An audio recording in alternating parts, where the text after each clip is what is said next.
Assalomu alaykum qadrli teletomoshabinlar, efirda Toshkent telekanalining teletahlil ko'rsatuvi. Bugun mamlakatimiz taraqqiyotiga hissa qo'shayotgan soha vakillari qatori mahallalarda faoliyat ko'rsatayotgan hokim yordamchilarining ham sa'y harakati amalga oshirayotgan ishlari bois jamiyatda taraqqiyot yuzaga kelyapti desak mubolag'a bo'lmaydi. Demak, bugungi ko'rsatuvimizda Toshkent shahrining ayrim tumanlarida faoliyat ko'rsatayotgan hokim yordamchilari faoliyati haqida mulohaza yuritamiz. Inchunun aynan hokim yordamchilari faoliyati bois bugungi kunda mahallalarda yangi ish o'rinlari yaratilyapti, yangi loyihalar ishga tushirilyapti. Demak, bugungi ko'rsatuvimizda yuqorida ta'kidlab o'tganimizdek, hokim yordamchilari faoliyatiga nazar tashlaymiz, tahlillarga, raqamlarga e'tibor qaratamiz. Olmazor tumani Toshkent shahridagi barcha sohalar rivojlanib borayotgan iqtisodiy salohiyatga ega hududlardan biri hisoblanadi. Tumanda 64 ta mahalla fuqarolari yig'inlari mavjud. Keyingi yillarda tumanda sanoat, ishlab chiqarish, xizmat ko'rsatish hamda servis sohalari jadal rivojlanib boryapti. Asosiy e'tibor aholi turmush sharoitini yanada yaxshilash, buning uchun ishsiz aholi bandligini ta'minlash, qiynalgan oilalarga amaliy yordam ko'rsatish masalasiga qaratilyapti. Aholini ish bilan ta'minlash borasida Olmazor tumani kambag'allikni qisqartirish va bandlikka ko'maklashish bo'limi tomonidan ham salmoqli ishlar amalga oshirilyapti. Bu borada raqamlar tahliliga e'tibor qaratadigan bo'lsak, joriy yilning 5 oyi davomida 2034 nafar ishsiz fuqarolarning bandligi ta'minlandi. Shuningdek, tuman kambag'allikni qisqartirish va bandlikka ko'maklashish bo'limiga 706 nafar fuqaro ish masalasida murojaat etgan. Shu kunga qadar ularning 359 nafari ishga joylashtirildi. 2026-yilning yanvar-may oylarida 115 nafar fuqaro qisqa muddatli kasb-hunar kurslariga yo'naltirilgan. Fuqarolarning bandligini ta'minlash maqsadida joriy yilning o'tgan davri davomida 5 ta bo'sh ish o'rinlari mehnat yarmarkalari o'tkazildi. Yarmarkalarda 12 nafar fuqarolar ishga joylashtirildi. 4 nafari kasb-hunarga o'qitishga yuborildi. 161 nafar fuqarolarga huquqiy maslahat va tushunchalar berildi. Abduqahhor, mana biz Olmazor tumanida yarim kun mobaynida o'rganishlar natijasida tumandagi 64 ta mahallalarda bugun hokim yordamchilari to'liq faoliyat yurityapti nazarimda. Ularni ish faoliyatining natijalarini tuman rahbar o'rinbosari sifatida qanaqa baholaysiz? Asosiy urg'u nimalarga berilyapti va natijalar sezilyaptimi? Albatta, eng avvalo bu hurmatli prezidentimiz tashabbuslari bilan mana tumanlarga joriy etilgan o'sha hokim yordamchiligi lavozimi ham bu bejizdan emas. Joriy yilda oladigan bo'lsak, 5 oy davomida o'sha hokim yordamchilari tomonidan qilingan ishlarga sekin-asta to'xtalib o'tadigan bo'lsak, raqamlarga to'xtalib o'tadigan bo'lsak, bizda 64 ta mahalla fuqarolar yig'ini mavjud. Bularning hammasida hokim yordamchisi lavozimi joriy etilgan, hokim yordamchisi mavjud. Ish davom etmoqda. Bugungi kunda mana 5 oy davomida 1742 nafar ishsiz fuqaroni ish bilan band qilib, bularga mikro loyiha tashkil etilyapti. Tumanda hozir 716 ta bugungi kunda mikro loyiha tashkil etilgan bo'lsa, shundan 306 nafari bu tadbirkorlik subyektlari tomonidan tashkil etilgan. 410 nafari shu kambag'al oilaning a'zolarini tashabbusi bilan mikro loyihalar tashkil qilingan. Buning natijasida o'sha 1000 ga yaqin ishsiz fuqarolar ish bilan ta'minlandi. Islom sivilizatsiyasini o'zini tashkil qilinishi ham bu Olmazor tumani uchun bir katta sharafli narsa bo'ldi. Hozir mana shu sivilizatsiyaning o'zida 70 ga yaqin kambag'al oilaning a'zosi ish bilan ta'minlangan. Bundan tashqari o'sha tumandagi qisqa muddatli o'qishlar natijasida malakali mutaxassislar tayyorlab, ularni ham tegishli tashkilotlarga tavsiyasini berib ishga joylashtirilyapti. Demak, asosiy e'tibor shu tadbirkorlik, mikro loyihalar, o'sha loyihalarni ishga tushirish natijasida yangi ish o'rinlari yaratdi. Yangi ish o'rinlarini yaratish asosiy maqsad shu. Hozir har bir soha borki, buning ichiga kirib borilyapti. Buni boshida albatta hurmatli prezidentimizning topshiriqlari va o'shalar sa'y harakatlari bilan bo'lyapti. Shu yil yakunigacha ham hozir keltirgan raqamlardan 2 barobar oshiq natijaga erishiladi. Undan-da ko'p natijaga erishishni biz rejalashtirganmiz o'zimizga. Chunki yil boshida bizda 6264 nafar ishsiz fuqaromiz bo'lgan bo'lsa, hozir shular 4200 tasi qoldi. 1400 dan ortig'ini ish bilan o'zi ta'minladik. Yil yakunigacha shu Olmazor tumanini kambag'allikdan xoli, ishsizlikdan xoli bir hududga aylantirishim rejada bo'lsa kerak. Bu rejada bor. Chunki davlat rahbarimizga, bizni hokimimizning o'zlarining ham va'dalari bor. O'sha kambag'allikdan xoli hududga aylantirish Olmazor tumanini. Bu bo'yicha biza loyiha ofislarini yaratib olganmiz. Oldimizga reja qo'yib olingan. Bu rejaga asosan hozirgi kunda kambag'al oila, misol bizada 2200 ta bo'lsa, shuni to'liq kambag'allikdan chiqarish choralarini ko'rilyapti. Bunga o'sha kambag'al oilalarga biriktirilgan tuman shahar rahbarlari astoydil mehnat qilib, shu kambag'allikdan qanday chiqarsak bo'ladi, bularni qanday yo'l qilsakki kambag'allikdan farovonlik sariga olib chiqish masalasi bu tuman shahar rahbarlarini kecha kunduzgi o'ylaydigan bir sa'y harakatlari bo'lib turibdi hozir. Bizning tumanda har bir rahbar va rahbar o'rinbosarlariga 95 ta rahbar va rahbar o'rinbosarlariga kambag'al oilalar biriktirilgan. Bu kambag'al oilalarni o'sha kambag'allikdan farovonlik sari dasturi asosida kambag'allikdan olib chiqish maqsad qilingan. Bu 6 oylikda 475 tasini kambag'allikdan chiqarish, keyingi 6 oylikda yana 475 tasini shu rahbarlar orqali bevosita kambag'allikdan chiqarish rejalashtirilgan. Bundan tashqari hokim yordamchilari o'sha ishsizlarga ish topib berish natijasida to'liq kambag'allikdan xoli hududga aylantirish rejalashtirib olingan. Olmazor tumanidagi hamma sohalarda rivojlanish davom etayotgan hududlardan biri Xastamon mahalla fuqarolari yig'inidir. Mahalla hududida 347 ta xonadon, 1107 ta oila mavjud. Hududda 4227 nafar aholi tinch osoyishta yashab kelishyapti. Mahalla hunarmandchilik sohasiga va sayyohlik zonaga ixtisoslashtirilgan. Mahalla yettiligi, xususan hokim yordamchisi sa'y harakati bilan joriy yilning o'tgan davr davomida 25 ta tadbirkorlik subyektlari tashkil etildi. Yil boshidan 28 nafar ishsiz xotin-qizlar va yoshlar ishga joylashtirildi. Mahalla tomonidan ko'rilgan chora-tadbirlar natijasida yil boshidan shu kunga qadar 54 ta kambag'al oiladan 26 tasi kambag'allik reyestridan chiqarildi. Bu kabi ishlarda mahalla yettiligi, xususan hokim yordamchisi sa'y harakatini alohida ta'kidlash o'rinli. Xastamon mahallasi juda tarixiy joy. Bugun ishlar qanaqa ketyapti yettilik? Mahallamiz 1997-yilda tashkil qilingan. O'zi tarixi qadimga borib taqaladi. Bu atrofida ko'plab tarixiy obidalar bor. Ular 16-asr, 15-asrga borib taqaladi. Katta diniy ulamolar bu yerda yashab o'tgan, istiqomat qilgan. Kim nazarimda hunarmandlar. O'zi mahallamiz oldin hunarmandchilik drayveri hunarmandchilikka ixtisoslashgan edi. Hozirgi kunda turizm va xizmat ko'rsatishga qo'shildi. Qo'shimcha xizmat ko'rsatish obyektlari, oshxonalar, kafelar ochildi. Bular 24/7 rejimda ishlashga o'tdi. Mikroloyihalar tashkil qilingandan keyin ishsizlar, keyin ishsiz xotin-qizlar, yoshlar ko'pchiligi ish bilan ta'minlandi. Islom sivilizatsiya markazi barpo etilib, bu faoliyatini boshlagandan nazarimda bu mahalladagi ishsiz fuqarolar ham ish bilan ta'minlanganligi, qolaversa sayyohlar yana ko'payganidan dalolat beradi. Qanaqa ta'sir bo'ldi? Hurmatli prezidentimizga rahmat. Shu Xastamon mahalla hududida Islom sivilizatsiya markazi tashkil qilindi. Ishga tushgandan keyin shu atrofdagi mahallalarda ishsizlar ish bilan ta'minlandi. Atrofdagi xizmat ko'rsatish obyektlari ishga tushib ketdi.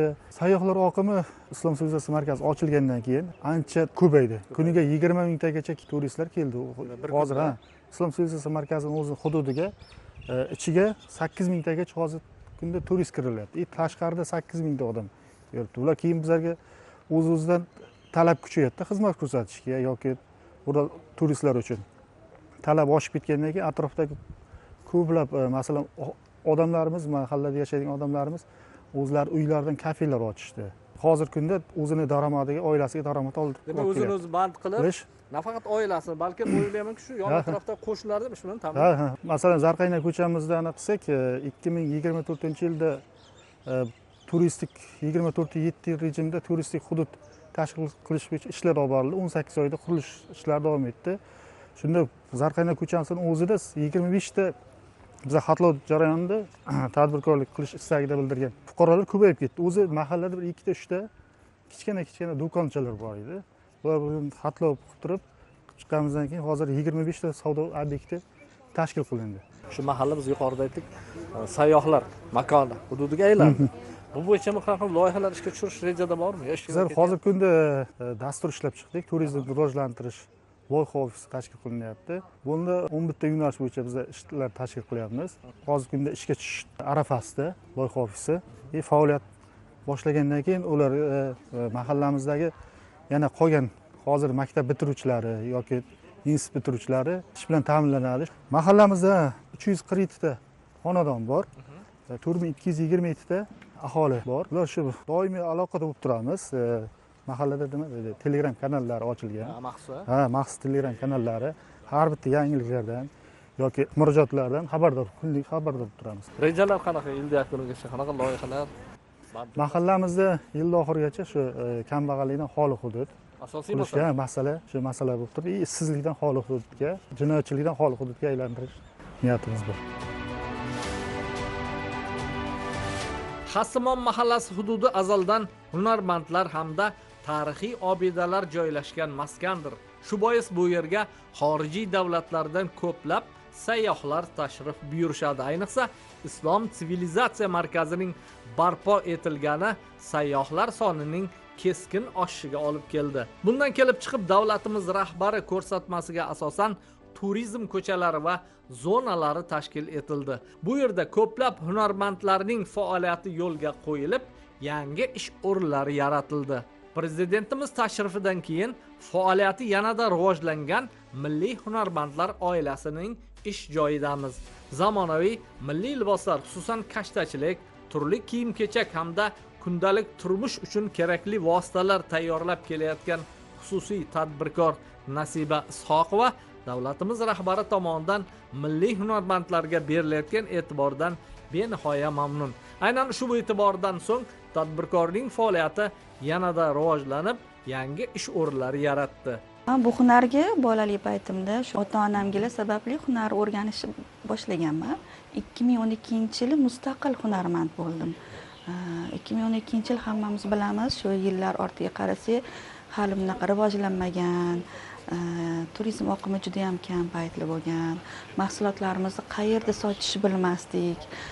Masalan, Xasta Imom Barikxon madrasasida o'z ish faoliyatimni boshlagan bo'lsam ham, bir haftada bitta dona yassu sotsam ham $10 xursand bo'lardik-da. Hozirgi kunda mana biz hunarmandchilikka juda ham katta e'tibor berilgan. G'annanzab mahallasida xotin-qizlarga hunar o'rgatdim, ish bilan ta'minladim.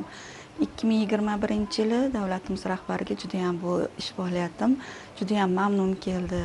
Shunchalik e'tiborga olgan ekanlar, shuhrat medali bilan taqdirladilar. Men bu shuhrat medali orqasida juda ham faxrlandim. Bu shuhrat medali berishi o'zi, mukofot olishingiz o'zi bu mas'uliyat. Bu mas'uliyatni his qilgan holda hozirgi kunda mana 2024-yili Gulbozorda ham tashriflarida kashtachilik yo'nalishini etti ham kichkina bo'lsa ham yo'lga qo'yganimda shunaqa taklif berdilarki, Xalq banki bilan birgalikda kashtachilik har bitta 12 ta Toshkent shaharda 12 ta tumanda barpo etilsin dedilar. Men bundan juda ham xursand bo'ldim. Bunaqa e'tibor berilmaganda oldin. Hozirgi kunda imkoniyat yaratilyapti, sharoit yaratilyapti, eshiklar ochilyapti. Mana hozir Toshkent shaharda 12 ta tumanda mahallalarida Xalq banki bilan birgalikda kashtachilikni rivojlantirish. Kanikul paytida maktab o'quvchilariga bepul o'rgatamiz. Xotin-qizlarga hunar o'rgatib, ish bilan ta'minlab kelyapman. Birgalikda bu yerda biz tashrif ko'rib, qurilishni va har bitta proyektini o'rganib, birinchi qavat showroom, ikkinchi qavat ustaxona qilishni yo'lga qo'ydik. Menga juda ham bu taklif yoqdiki, mana shu 12 ta tumanda xotin-qizlarimni mahsulotini yig'ib, sotish yo'lga qo'yish. Prezidentimiz o'zlari tashrif buyurdilar, birgalikda bu yerni ochdik. Etti ham shunaqa chiroyli tilinglar bildirdilarki, yaxshisi ham o'zimizniki, yomoni ham o'zimizniki. Nima uchun biz harakat qilsak, intilsak, marra bizniki bo'ladi. Oddiy xalq tilida aytishadi-ku, biz shu gap eshitib katta bo'lganimizda, ishlagan tishlaydi, mehnat qilgan marraga erishadi. Bu albatta chiroyli takliflar berdilarki, hunarmandchilikni rivojlantirish Sizga nima yetishmayapti deganlarda asosan bizning mahsulotimiz turizmga bog'liq. Ishlab chiqargan mahsulotimiz asosan kelgan sayyohlar uchun. Sayyohlar nima uchun keladi? O'zbekning madaniyatini ko'rgani, o'zbekning milliyligini ko'rgani, tarix o'rgangani kelishadi. Bizning mahsulotimiz aynan shunga bog'liq. Hozirgi kungacha ham turizm oqimi juda ham kelyapti. Savdolarimiz yo'lga qo'ya boshladik. Mana ham qo'rqmasdan ayollarni kam ta'minlangan oiladagi xotin-qizlarni, bo'sh o'tirgan xotin-qizlar ish bilan bemalol ta'minlay olaman. Bizdan uzoqlashmang, Toshkentda qoling. Biz sizni yaxshi ko'ramiz.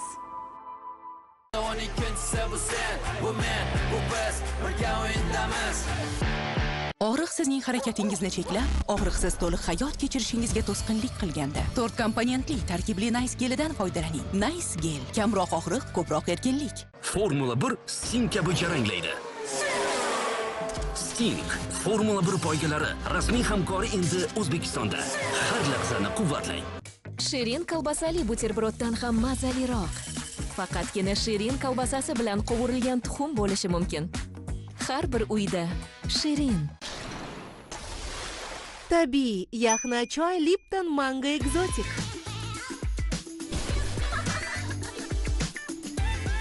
Lipton yaxna choyi hamma narsani o'zgartiradi. 100 mingdan ortiq tadbirkorlar allaqachon XXUSda ishchilarni izlamoqda. XXUS. Men yiqilib tushdim. Betadin menga yordamga keldi. Betadin viruslar, zamburug'lar va bakteriyalarga qarshi kurashishga yordam beruvchi qulay antiseptik. Betadin to'xtab qolishga sabab yo'q. Biz sizlarni yaxshi ko'ramiz. Aholi bandligini ta'minlash borasida amalga oshirilayotgan ishlar haqidagi mulohazalarimizni Mirzo Ulug'bek tumani misolida davom ettiramiz. Tumanda 70 ta mahalla fuqarolari yig'inlari mavjud. Hududda 330 ming nafardan ortiq aholi istiqomat qiladi. Tuman kambag'allikni qisqartirish va bandlikka ko'maklashish bo'limi tomonidan aholi bandligini ta'minlash, mahallalarda tadbirkorlik sohasini rivojlantirish, shu orqali ishsiz aholi oilasiga daromad keltirish borasida qator ishlar amalga oshirilmoqda. Ma'lumki, Toshkent viloyatidan ko'plab hududlar Toshkent shahriga o'tkazilgan bo'lib, ushbu hududlardan biri Alisherobod mahalla fuqarolari yig'inidir. Mazkur mahalla ilgari Qibray tumani tasarrufida bo'lgan, hozirda esa Mirzo Ulug'bek tumani hududiga kiradi. Bu yerda 4 mingdan ortiq aholi tinch sotuv istiqomat qilib kelishmoqda. Mahalla hududida 1127 ta xonadonlar bor. O'tgan vaqt davomida mahalla hududida aholi turmush sharoitini yanada yaxshilash borasida salmoqli, e'tirofga molik ishlar amalga oshirildi. Jumladan, mahalla fuqarolari yig'ini uchun yangi zamonaviy bino qurib berildi. Mahalla hududida bir-biridan ko'rkam binolar qad rostladi. Barcha ichki ko'chalarga asfalt qoplamasi yotqizildi.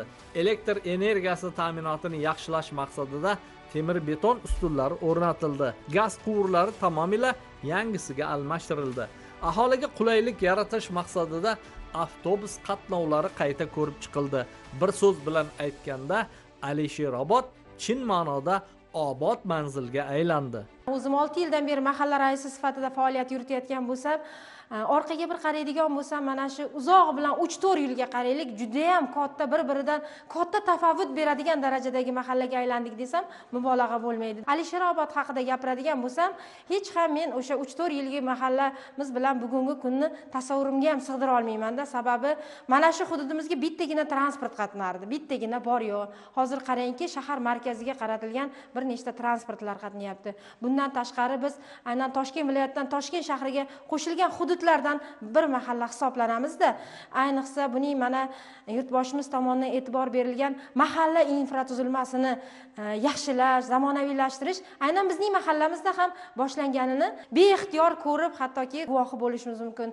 Masalan, mana bizning mahallamiz Obod mahalla, Obod xonadon, Obod ko'cha davlat dasturiga tushgan. Hozirgi kunda ham bu ishlar davom etyapti. Birgina mahallamizning mahalla idorasining o'zida 16 ta ishchi o'rin yaratganmiz. Ya'ni bular nima? Mahallada bitta bo'sh xonamizni olib lider tadbirkor deymiz, o'sha yetakchi tadbirkorlarni taklif qilganmiz. Ularni bittasi kashtachilik, o'zimizning milliy kashtachiligimiz bilan uyda o'tirgan ishsiz xotin-qizlarimizni jalb qilganmiz. Bepul ularga kasb-hunar o'rgatadi. Eng qiziqarlisi aytsam, o'rgatgan bilimi o'zida qolgan bo'lsa, tikkan o'sha mahsulotini o'sha yetakchi tadbirkorimiz qayta sotib oladi. Qarang, birgina ishning orqasidan ham daromad manbaiga ega bo'lyapti, bandligi ta'minlanyapti, oilasiga bemalolgina qo'shimcha daromad olib kiryapti. Bundan tashqari biz o'sha mahallamiz mana shu binoni ostki qismidan ham unumli foydalanganmiz. 10 dona o'sha tikuv mashinalarini qo'yganmiz. Bu yerga ham yetakchi tadbirkor tashkil etganmiz.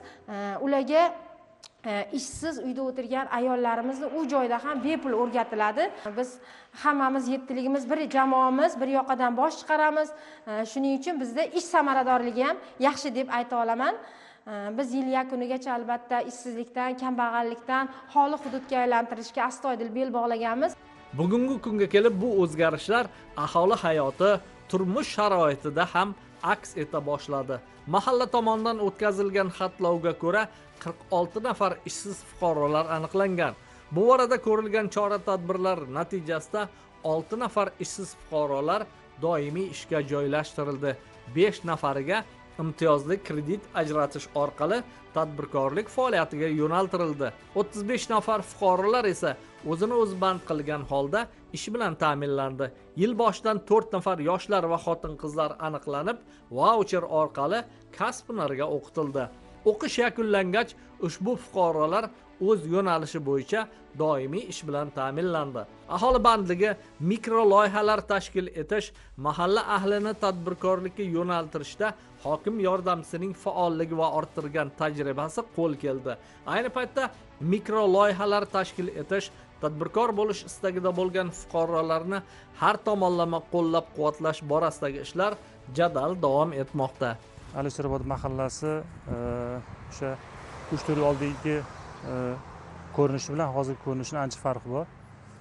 Albatta, birinchi navbatda bilasiz, o'sha mahallani obodonlashtirish bo'yicha juda katta ko'lamli ishlar olib borilyapti. Hozir ham davom etyapti. Obod mahalla dasturiga tushirilgan.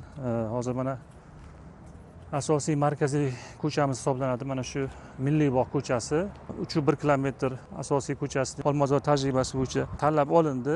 Loyihalarimiz asosan xizmat ko'rsatish bilan bog'liq. Xizmat ko'rsatish, chunki bilasiz, endi biz hozir Yangi O'zbekiston ko'chasiga yaqin. Bu yerda ko'proq undan keyin mehmonlar keladi yoki sayohat, turizm. Ularga albatta xizmat ko'rsatish kerak. Va shuning oqibatida mana shu asosiy masala aholi daromadini oshirish, ish o'rinlarini yaratish. Shu bilan birgalikda o'sha kambag'al oilalarimizni daromadini oshirish bilan bog'liq o'sha hamma muammolarni bitta shu nimada yechamiz, masalada yechamiz. Qarang, mana shu ko'cha rivojlanganligi ko'rinib turibdi. Demak, mana savdo xizmat ko'rsatish rivojlangan. Haqiqatan. Ularga bor amaliy yordam kerak. Sohasini, faoliyatini rivojlantirish uchun demak, imtiyozli kreditlar masalasi. Bu masala qanday yechilyapti? Amaliy yordam beryapti. To'g'ri aytasiz. Agar biz hozir birinchi har bitta narsani ishni qilishdan oldin o'rganib chiqdik. Har bitta loyihaga o'sha o'zimizda ishchi guruhimiz bilan birgalikda har bitta loyiha o'sha tadbirkorni oldiga kirib, uni har bitta muammosini o'rgandik. Nimaga suhbatlashdik, nimaga ehtiyoji bor, kreditga ehtiyoji bormi yoki bir elektr bilan bog'liq muammosi bormi, gaz bilan muammosi bormi yoki bir yo'l infrastruktura bilan bog'liq muammosi bormi? Har bittasini so'radik. Muammolarni aniqlagan holatda o'sha tegishli korxonalarga berganmiz. Hozir har bittasi bo'yicha ishlar olib borilib, muammolar yechilyapti. 2026-yilda o'zida o'sha kreditga ehtiyoji bo'lgan tadbirkorlarimizdan bizga murojaat kelib tushdi. Har bittasi murojaatni kelib hozir o'rganib 80 million so'm imtiyozli kredit ajratdik. Bundan tashqari tijorat kreditlari o'zlari banklarga yo'naltirdik. Tijorat kreditlari bo'yicha hammasini muammolarini shu yetarlicha o'rganib, hammasini muammolarini hal qilishga harakat qilyapmiz. Yechiladi har bittasi muammosi menimcha. Bundan keyin shuni hisobiga albatta bular o'zlari yangi ish yo'llari yaratadi. Aholining daromadini oshirishga bular ham tadbirkorlar ham o'z hissasini qo'shadi. Shayxontohur tumanining Yangi Kamolon mahallasi davlatimiz rahbarining ushbu hududga tashrifidan keyin chin ma'noda rivojlangan manzilga aylanib ulgurdi. Bir-biridan chiroyli uylar, ko'rkam ko'chalar, ayniqsa mahalla binosi yon atrofi kishi havasini keltiradi. Mahallada 6000 nafardan ziyod aholi istiqomat qiladi. Mahalla xizmat ko'rsatish sohasiga ixtisoslashgan bo'lib, bu yerda 58 ta tadbirkorlik subyektlari, savdo va 13 ta xizmat ko'rsatish shoxobchalari mavjud. Joriy yil davomida imtiyozli kredit va subsidiyalar ajratish, o'zini o'zi band qilish va korxonalarga ishga joylashtirish hisobiga 322 nafar fuqaroning bandligi ta'minlandi. Bunda mahalla yettiligi qatori hokim yordamchisi tomonidan amalga oshirilgan ishlarni alohida ta'kidlash o'rinli. Yangi Kamolon mahallasi Toshkent shahrining eng markazida joylashgan bo'lib, hozirgi kunda umuman ishsiz aholimiz yo'q, hammasi ish bilan band. 2025-yilda umuman jinoyatchilik sodir etilmadi. Biz yashil hudud hisoblanamiz. Bizda nizoli oilalar ham yo'q. 2025-yilda mahallamiz infratuzilmasi tubdan o'zgardi. 209 ta fez taniydigan kameralar har bitta podyezdga, har bitta xonadonlarimizga qo'yildi. 100% yo'llarimiz asfalt bo'ldi. Ko'p qavatli uylarimiz obodonlashtirildi. 8 ta bolalar o'ynaydigan bolalar maydonchasi, bitta mini futbol maydonchasi qurildi. Aholi aylanish uchun yangi aliyalarimiz barpo etildi. 2025-yilda mikro loyihalarimiz ishga tushdi. Asosiy maqsadimiz xalqni rozi qilish hisoblanadi. Joriy yil hisobidan Yangi Kamolon mahalla fuqarolari yig'ini hududida 5 ta mikro loyihalar ishga tushirildi. Buning natijasida 26 ta ish o'rni yaratildi. Shu kabi loyihalardan biri mahalla fuqarolari yig'ini binosi yonida tashkil etildi. Kundalik oziq-ovqatlar savdosi uchun mo'ljallangan do'kon, tikuvchilik sexi va novvoychilik faoliyati yo'lga qo'yildi. Ushbu loyihalar bois nafaqat aholiga xizmat ko'rsatish xizmati yo'lga qo'yildi, shu qatorda yangi ish o'rinlari ham yaratildi. Yangi Kamolon oldida mahallada tadbirkorlik, dala do'kon, tikuvchilik, novvoyxona, shu 3 kishilik bekor yurdik. Novvoychilik, shu yoshlikda hunarmand bodiy novvoychilik, shu tadbirkorlik qilyapmiz. 3 kishi ish bilan ta'minlanganmiz. Kuniga 2 qop, 3 qop mahallani issiqxonalar bilan ta'minlab turibmiz. Mahalla konfetiga, hokim buvamizga, prezidentimizga rahmat. Jihozlar yo'q edi, binoni berganda shu oilaviy nimalikka 30 million kredit olib qilganmiz, tandir qilganmiz. Shu apparat, ta'mirlar qiladigan shunaqa narsalar olganmiz. 30 million kredit olganmiz, shular bilan ishlar ketyapti, navozda yuryapti. Novonlar issiq chiqyapti mahallaga. Daromadlar yaxshi, 400 ming, 500 ming kuniga. Bolalar ham shu bilan ta'minlangan 2 ta bola. Sharoit yaxshi, hozir tadbirkorlarga ancha.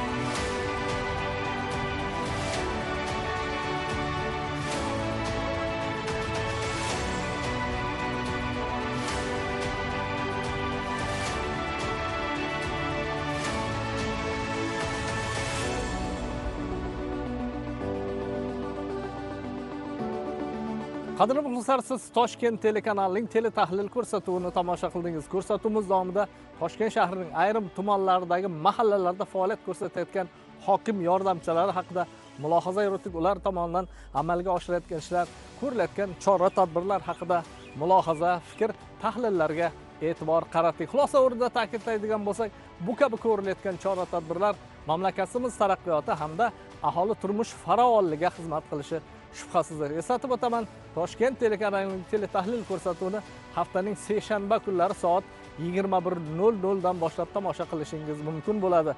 Shu o'rinda sizlar bilan kelgusi dasturlargacha xayrlashib qolamiz. E'tiboringiz uchun tashakkur. Xayr, salomat bo'ling.